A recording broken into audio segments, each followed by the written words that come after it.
Hey, good morning guys. Welcome back to our North Dakota hunt. We are in the trailer. It's like 6 a.m. getting ready for the morning hunt. And not looking forward to walking outside because it looks snowy and it looks like it is still snowing. So I think we'll be dealing with that this morning during our sit.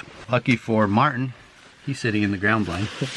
I'm sitting all exposed in a new tree stand, a double tree stand that Levi has already had set up. So that's the case. We are trying to increase our odds in splitting up. I don't know what to expect. It's gonna be kind of fun to climb the stand and just let like first light come and get to see what's going on. But I'll be down in a draw on the edge of a tree line, hoping that a big buck comes by. Deer should be moving all day though, they say. That's what you guys in North Dakota guys say. Oh, it's cold, you guys are coming in the perfect time. We haven't seen a deer midday once. We got snow. Look at the cats. The cats are still feasting on the deer. Oh man. Hey kitty. See ya. There's the buck. We need a couple more of those. A little bigger though. It should be moving all day. It is the rut. Alright, we are out here by ourselves today. Be super quick and quiet, but we decided to divide and conquer. Eric's in a different area. I'm in the ground blind that we spent the last day in. Definitely some snow, and it's more like a flurry. Days are getting numbered here. Hopefully we can connect, one of us. So that's the plan. I'll keep you updated as we go. Well, here's kind of the first look at the stand. Got an old road right here. Big wide open hillside. The wind is coming at my face, so I got all this. And then behind me, it's a little thick down in this coulee. Looks like a good spot. We're just hoping that the deer are moving. So I'm gonna sit here and freeze to death and hope a buck comes in.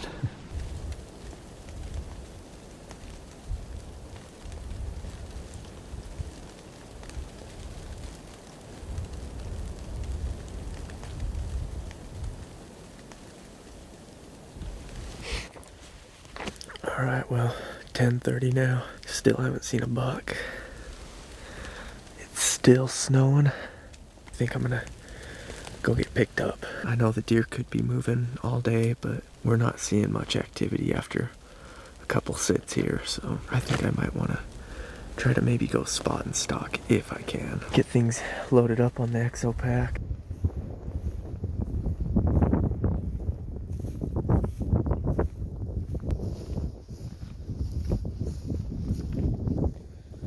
Got 4 mule deer up in there, 2 bucks, 2 does. Kind of watching these pockets here,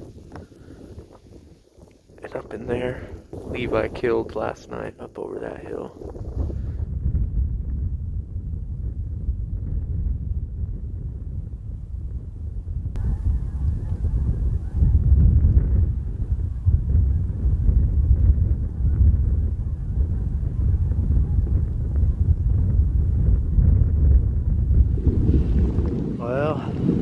Didn't last too long, but didn't see anything either, so it's kind of hard to stay motivated. It's about 9 a.m. This storm is just piling up snow. It is not fun. Not fun when there's nothing to look at either. Hopefully Martin had better luck. Headed back to try to get a hold of Levi to get picked up and get somewhere warm and dry off. Maybe we'll see something on the evening hunt. Oh yeah, that's nice. Need a new door, jams on the old trailer. Oh boy, let me tell you guys what, walking out of there, I was on the road. We've already driven in that road, Levi's driven out, and I'm like 80 yards from this ditch. It's the very beginning of a coulee, but at that point it's literally just a ditch with some brush, and pops out this whitetail doe. Behind her pops out a freaking giant buck, probably 80 yards from me, and it was Hightower, the big 8-point that Levi has hunted all year. We saw that buck while we were out here summer scouting. Big old 8-point frame. I mean, he stepped out, it's just like, oh, the dream whitetail. The classic 8-point frame, tall, wide, long beams, everything. The deer has it all. He jumps out, turns broadside, stares at me. My bow's on my bag. Obviously a little too far than I'd want to shoot anyways, but it was just like, just staring at him like, you're untouchable. And the only thing around besides that little ditch, wide open yellow grass, made me think like, what the heck are we doing? I mean, I know it's not impossible, but it's like, these deer have thousands and thousands of acres of open yellow grass, and I'm trying to get them to come by one tree. I don't know, it was cool seeing him. Trust me, it was cool seeing him, but not in that situation. I was just bummed. It sucks, guys. This is nothing like I envisioned it. I wanted that rut action. I never thought of snow. I thought of dry ground, crunchy leaves, you know, dead grass, food plots, fields. This is not what I expected, but we gave it a try.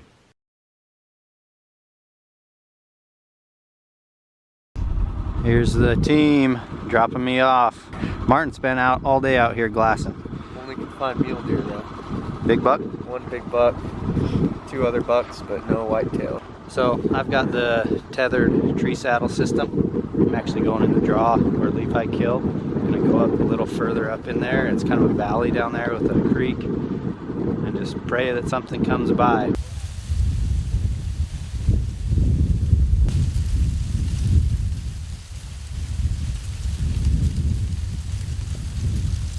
Alright, the morning didn't do too well, and then all I could turn up were those mule deer. So I just drove around, and as you can see, I'm in a corn patch. I'm gonna go sit at ground blind where there has been big bucks in the past on trail camera, and well, hunters have been in the blind. You can see my ground blind right there. But I'm gonna hop in now and then get ready for the evening sit. Got about 2.5 hours.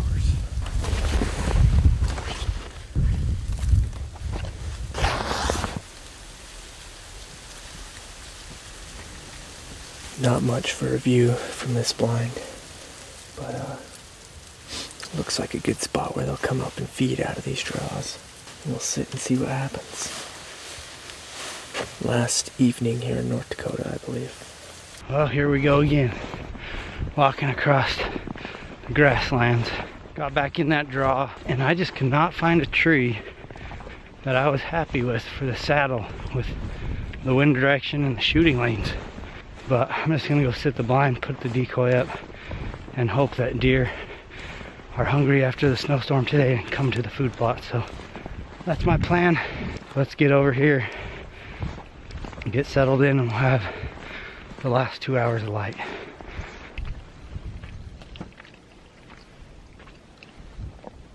Much better in a blind.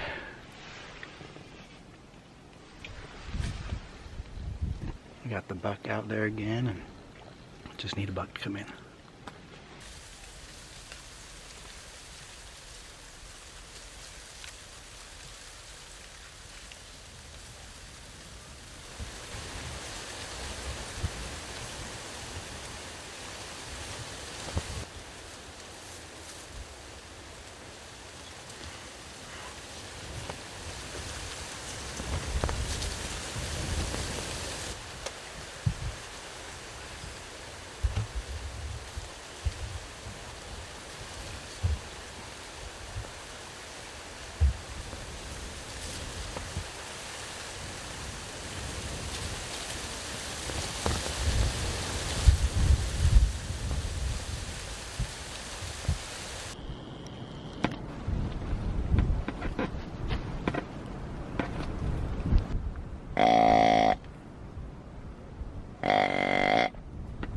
Well, I've got a whitetail doe and fawn in front of me, like 120 yards. They're just kind of down there feeding.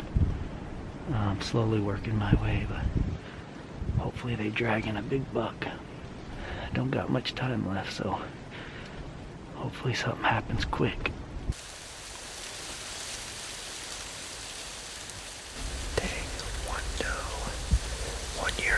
Went across in 55 yards, and they came back right through here. No buck. So it's getting dark. We got about 15 minutes left of light.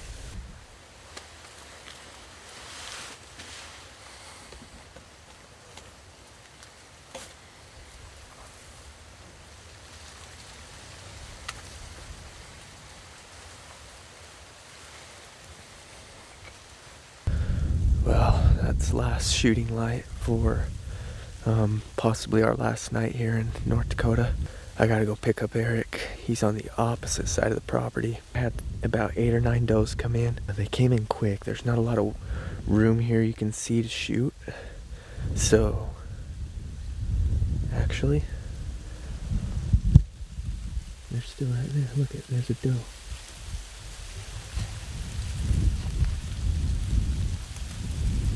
There. See that? Holy cow. I guess they don't care that I'm right here. Some of them blew out because of the wind, but that one must be kind of tame because I'm about 15-20 yards away and she's just eating. But I'm gonna pack up now, go get Eric and see how that went for him.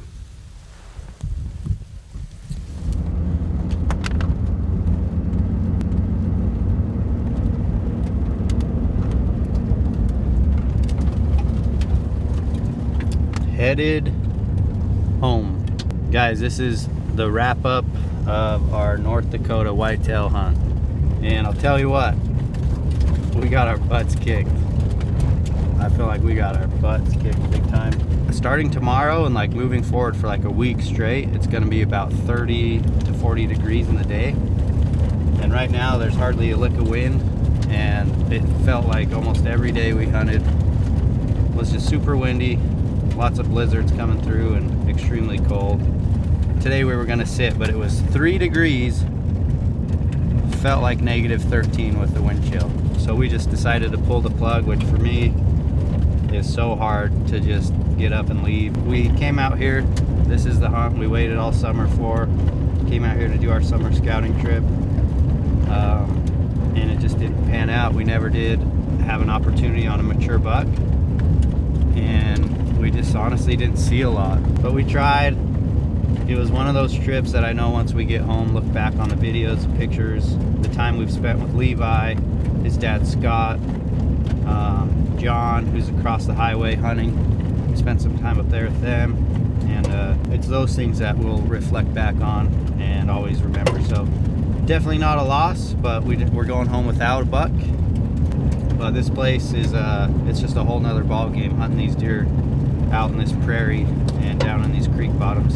Totally different than what we're used to. So again, thanks to everybody in North Dakota. Levi, you're a great kid, man. Thank you for being so nice and hosting us at your place. Levi's dad, Scott, I mean, that guy's got some story and history to him. That was really cool. He actually left Martin with a gift. Martin was dying to have an old cowboy hat from him, and he was nice enough to gift him this one. Yeah, so I got this hat from Scott. As soon as we got there, I saw he had a few hats at his house, and then he always had a different hat on that looked worn or pretty cool. And I've always had a liking for these old cowboy hats. They just have character, something you can't recreate or just make up. Like, they all come clean, and they can only be achieved this look one way. When I build my home, I want to have a nice barn rustic wall, and I've always wanted one of these to hang, and I never wear mine enough to get it this dirty, so I've kind of wanted one from somebody else, and Scott was perfect for that. He signed it. Has land out here in North Dakota and pretty much lives off it. We ate some of his cattle last night, one of his cows, and some of their homegrown potatoes. Just pretty cool to me, something I've always wanted. So that was worth the trip for me in itself. So that was pretty neat. John Armin, always welcoming, always rooting for us out here and staying in touch, seeing how we did. So thank you, John. And also thank you, Jesse, for having us out at your land the first part of this hunt. So everyone's been super nice out here in North Dakota. Can't wait to do it again. Hopefully we'll be back later. If not, maybe next year. We'll see. But so it's time to head home, where it's actually 60 degrees, and get back to the next stop.